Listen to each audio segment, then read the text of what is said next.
Paul. How are you? Hey, real good, Clayton. Good to see you. Hey, thanks. I appreciate it. So, Paul, thanks for joining me today. And really just wanted to get kind of an idea of some of your experience and your journey getting to where you're at within cybersecurity. But if we could, let's just kind of start with what do you do? Who do you work for? What's your role? Okay, right on. So I'm Senior Director of Sales for our cybersecurity business in the US for Cisco in the commercial market. Oh, that's awesome. So, and I know that obviously because for those of you on the other side, Paul's kind of my boss, so this has to go well. So, Paul, I've known you for a couple of years, and I know a little bit about your journey just getting started in the broader IT. Before we jump specifically into cybersecurity, though, how did you get started in IT? Was that a conscientious decision, or did you just kind of fall into it? What are your thoughts? Yeah, it was more a series of fortunate events. So I didn't have a lot to do with IT at all, and didn't have too much of an interest in it. I was on active duty in the Marine Corp, and I was a communications specialist, and so we had these very legacy teletypes. We had a messaging system that was all Sure. hardwired with RS-232 cables and all kinds of the stuff, and I ran wire operated switchboards, ran around with a radio, those types of things. And I was in an infantry unit, and so we did a lot of running around. And as I re-enlisted in the Marine Corps, and I was then stationed in Hawaii, Okay. and got the opportunity there to a little bit more exposure to IT. And as I was getting towards the end of my second enlistment, I got an offer to go transfer into not just any IT division, but cybersecurity, straight Oh, wow. into, at the time, we didn't even call it cybersecurity. We just called it the network security shop. And that's where I got my first exposure. Oh, that's amazing. So, I'm sure that there's a lot of people out there, especially, and I know you and I spoke a little bit before about, one of the impetus for this is around COVID-19. A lot of people are out of work, but, veterans have been struggling to get back in the workforce for a number of years. And I believe that's something you're passionate about. How would you explain how you made that transition from, from enlisted service to the private world? Yeah, I think, it's for me, it was a matter of looking at what I was doing, and having a long-term goal in mind, right? And that long-term goal for me was, around, how do I make a transition, and at the same time, like a lot of people with a very young family, and trying to find the right fit. And I think for many people, it's, a leap of faith. It's a transition that's hard to quantify and to put into words, but as you move from a military background into a corporate background, the language changes, right? The attitudes change, the Sure. the method of work changes, certainly the method of organization changes. And so, there's a lot to understand, there's a lot to come to grips with. But I think, underlying all of that is that common denominator of mission accomplishment, right? There's always Sure. that mood and that desire to say, no matter what challenge is thrown to me, I have the confidence in my abilities, I have the confidence in my work ethic that I can solve this problem, right? I can get this done. And I think it's just little victories, right? When I transitioned out, it was the year 2000. I knew BSD just drove Unix. I knew DNS and bind, and I knew Gauntlet firewalls and ISS real secure. Okay. That's it. That's That's it. it. In fact, I didn't know how to configure a switch. I didn't know how to configure a router, right? I jumped right into security. So I jumped right into sort of the application stack of things.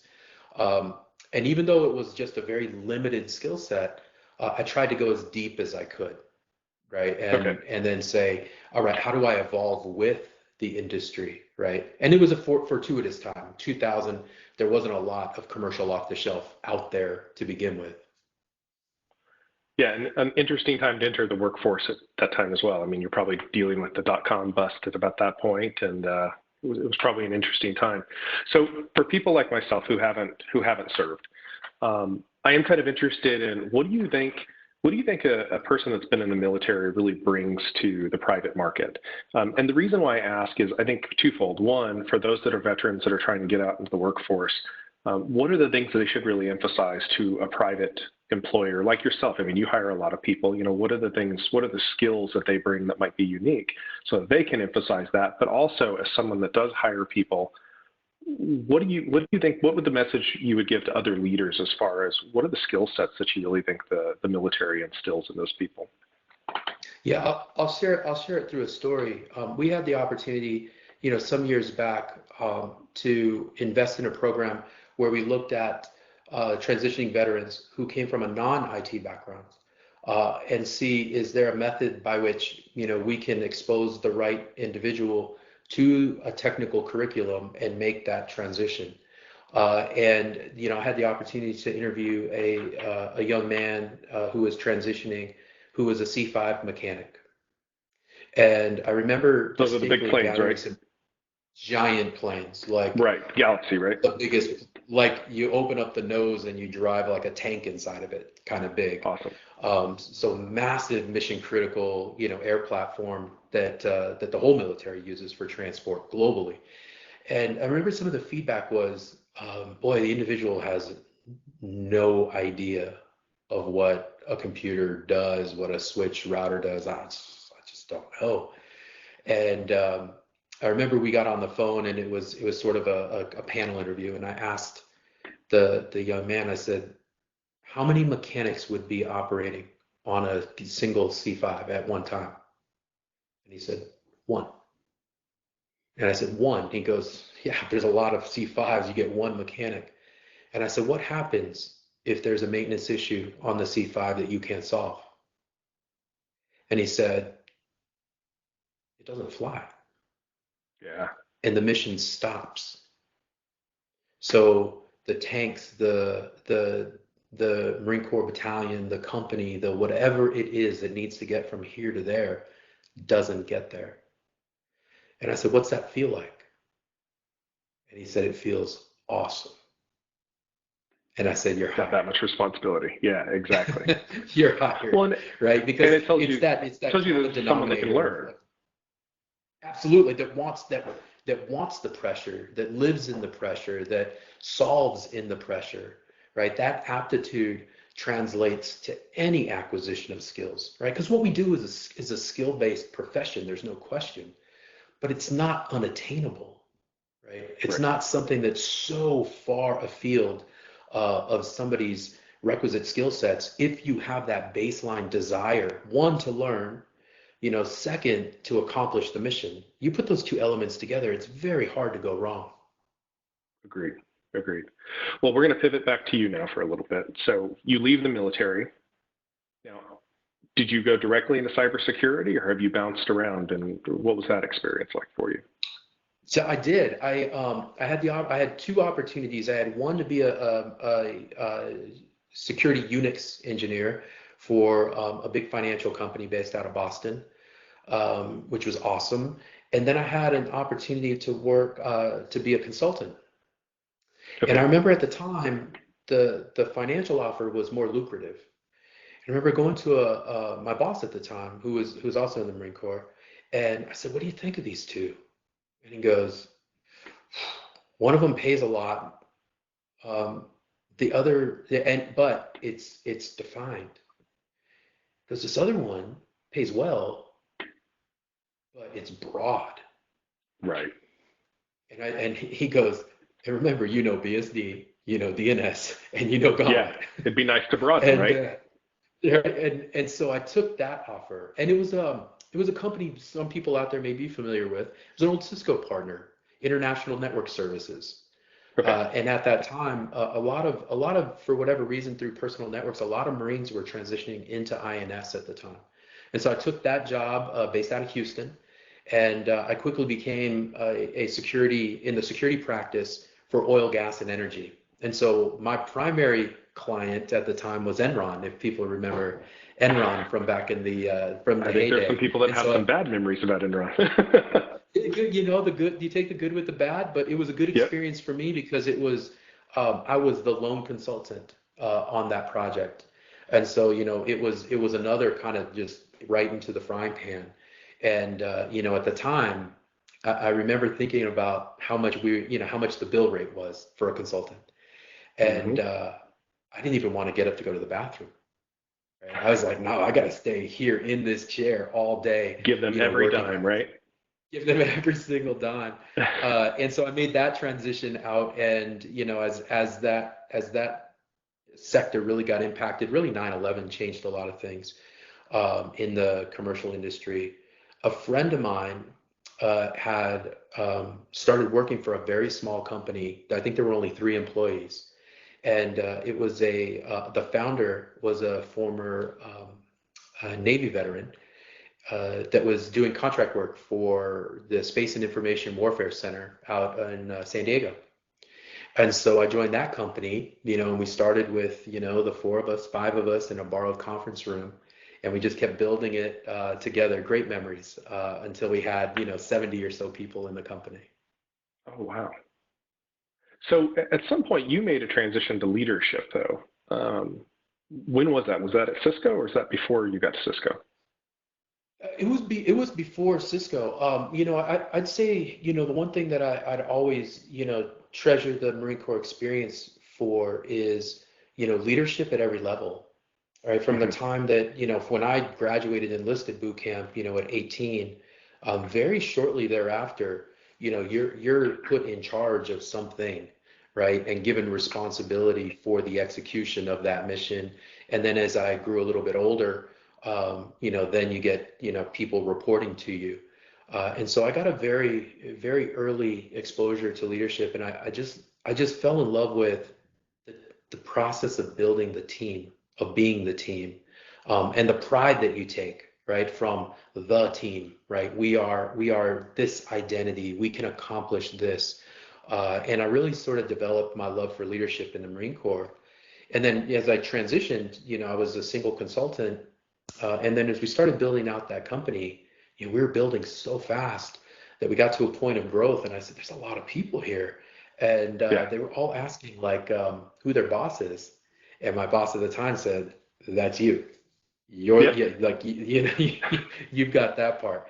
And so I'd go out and I'd not Google at the time. I think it was Excite, right, or Alta Hmm. Vista or something like that. Yeah. And I was like, well, coaching documents for employees, and I would just download stuff and try to translate what I knew about the concepts of leadership into what at the time was corporate, right, language, and kind of grew into corporate leadership from there. But I've always been a student of leadership. I've always enjoyed the concept of leading and building teams.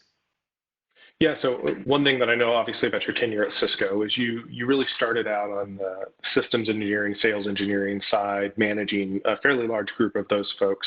And then you made a transition over to cybersecurity and more on the sales side, managing a team, a fairly large team, in fact, of cybersecurity specialists.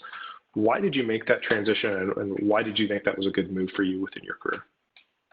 Well, I think the first is the love of cybersecurity. That was the prevailing motivation behind that transition. I very early on, in the late 90s, I had become exposed to security, and we were, I was working some of the early nation state actor scans of DoD networks. Um, and as we were working that process, I got the opportunity to work with, Stephen Northcutt, who was at the SANS Institute. Shout out to the SANS Institute for, There you the go. global power that they've become. But, I got an opportunity to work with him on a couple projects. And I remember thinking at the time, we're all, we're all, not all of us, but many of us, are contemporaries. We're children of the late 70s, 80s, comic Right. books, the good people and the bad people. And for me, that's what struck me about cybersecurity. This is comic book stuff, right? This is the Yep. new future, right? Cops and Of bad robbers without a actors. gun. Exactly right. And as far as, what we have to defend versus what would be taken nefariously.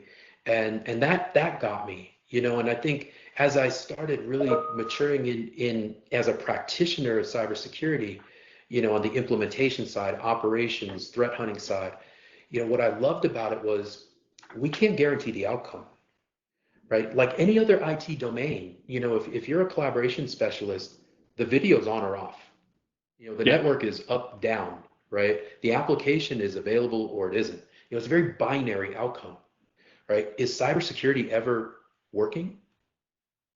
We're never definitively done, right? It's a Right. constant morphing of tactics and procedures, techniques. It's it's the ultimate frontier of continuous learning. And that's what I loved about security, but I still love about security. I always think, when we go to meetings together, we meet with our clients, with our partners, we're in this fight together as practitioners. And it's a very Yeah. unique position, and it's what I've loved. And as a generalist, I got to touch all of it as an engineering leader. But my heart, my soul has always been in cybersecurity. So when there was an opportunity to say, is there this transition to take on the sales side of the organization and lead the go-to-market for the U.S. commercial market? I jumped all over it, and I've Yeah. been loving it ever since. That's awesome. So what you're trying to tell me is, despite me thinking I know everything, I don't know everything because it's always evolving. Is that what I'm hearing from you? Great. Just Exactly when I right. thought, That's just when I the thought I beauty was of it. done. Well, so as we talk about learning, I always like to, Jonathan Paycoach was actually the first guest on this, and I wanted to see different, people make different choices as it pertains to their education. So maybe you could tell everyone out there, what is your education background and why did you choose the path that you chose? Yes, a very circuitous educational background. So, graduate of Seaside High School in Seaside, California, right outside the gates of Fort Ord. My dad was in the Army, and so he ended up getting stationed out in Fort Ord, and that's where I went to high school. Actually went to San Jose State for a brief Okay. period. And like many other kids that don't follow just the sequential path, I said, I don't know if this is for me right now, and enlisted in the Marine Corps.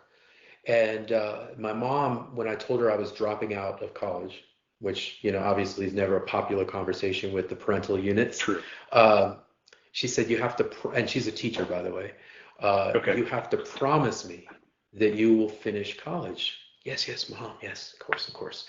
Fast forward to the Marine Corps, I said, all right, I'll take a couple of classes. So I'd enroll in a class, and then we would go on an exercise. And I'd pull in 12-hour watches, and I'm like, the last thing I'm going to do is write a paper. So I would enroll, drop a class, enroll, drop a class. I made like minute progress. Um, Fast forward, gosh, to 2010, 2011. And I remember my mom asked me just at some function, you never did finish your degree like you promised.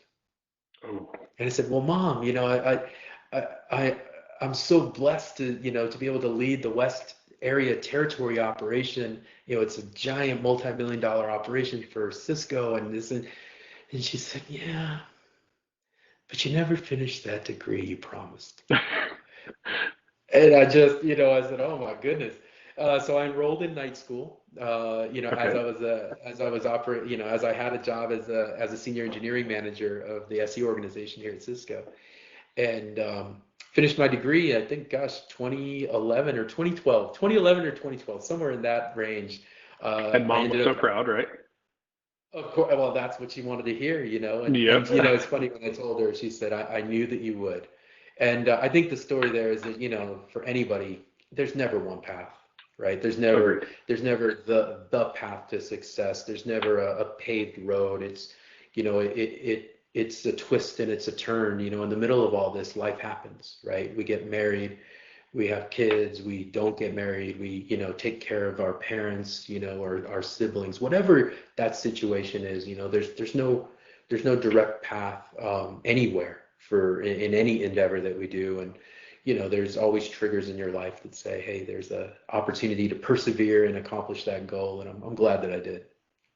Well, and I think, especially in the time that we're in now with COVID-19, we're starting to learn that even the best laid plans can get completely demolished by something that you didn't see coming. So, I think it's really an interesting story that you have about rolling with the punches and just, it sounds to me like, Paul, you really had a good idea of knowing your worth, knowing what you wanted to do and following that passion. And so I've told a lot of people, even people that have asked me about cybersecurity as a profession, I'm like, look, you've got to get educated, but that doesn't mean that you have to go get a 4-year degree. There are lots of different ways to get educated. That can be a mentorship, that can be a community college. It doesn't, but chances are what you learn in high school or military, chances are what you learn in high school is not going to necessarily prepare you to get the type of job that you're looking for, especially in the cybersecurity space.